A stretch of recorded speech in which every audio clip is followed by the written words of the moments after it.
think the reason that we have kind of got there is not interest specifically in war, but perhaps in photography and the life of images. Because something that's very true about photography, if you think of it as a person, is fascinated by suffering and is drawn to the sights of suffering.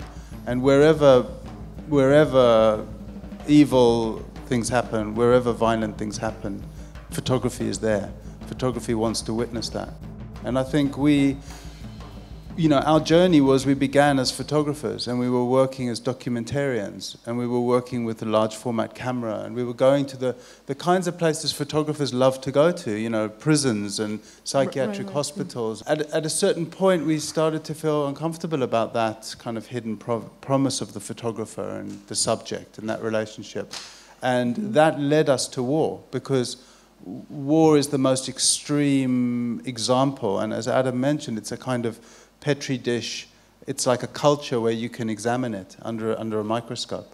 Right, left, right, left, right, left. Go on! Halt!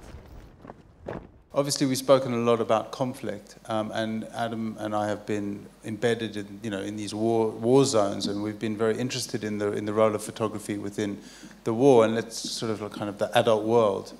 But for this show, I think we were interested in kind of winding that back to childhood and to kind of an early relationship with power. So, maybe in a more kind of psychoanalytical sense, the relationship between a child and a figure of authority, and the notion of autonomy as a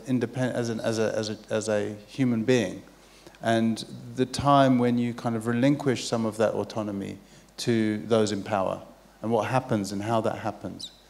Moments waking up, you catch me in your eyes, the beauty of my pillow. And also opening up mediums. I think we are talking about discipline, which is often associated with power and authority, but there's discipline in disorder. So the drum track you hear in the film is by Kid Millions, who's a lunatic genius jazz improvised drummer. But in order to be that improvised drummer, you have to be unbelievably disciplined in knowing the 40 drum rudiments that you need, as opposed to the 3 drum rudiments that the military use. So there's this kind of thing about discipline as a technique against power.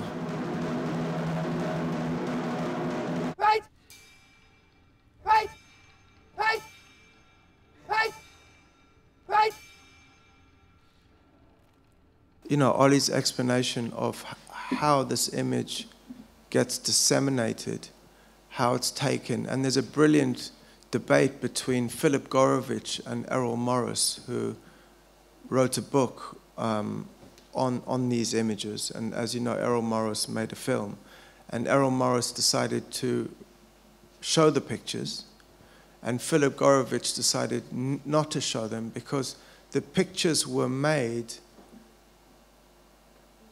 to humiliate the subjects, and the camera was an active agent in that process of humiliation. So to reenact that was to reenact the humiliation. And I think that debate is a very interesting one. So it goes, for me, very far away from war into things we're all interested in, which is, power, politics, economics, and sex. To name a few broad subjects.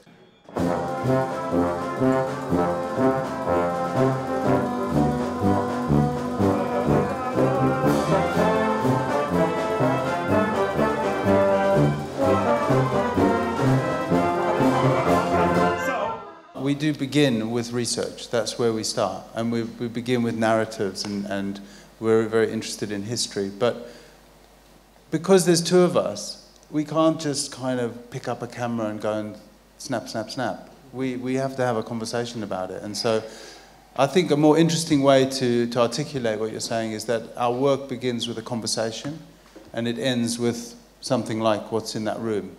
But how we get from the beginning to the end is a total mystery.